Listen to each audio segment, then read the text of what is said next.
Governor Greg Abbott is back in Kerrville today, taking a helicopter around the area to assess damage from last week's deadly floods. News 10's Isabella Quintanilla joins us now in studio with a recap of his visit. Isabella.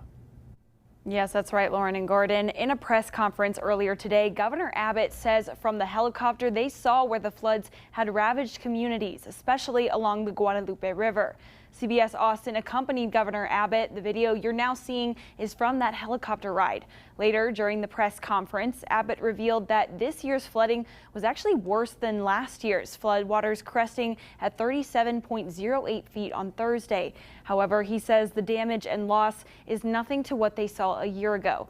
This year, he says they were better prepared thanks to all of the changes made after last year's deadly July 4th floods, new flood warnings and sirens alerting residents. But as the flooding recedes and the cleanup and rebuilding begins, Abbott says the risk for more flooding along the rivers is still there.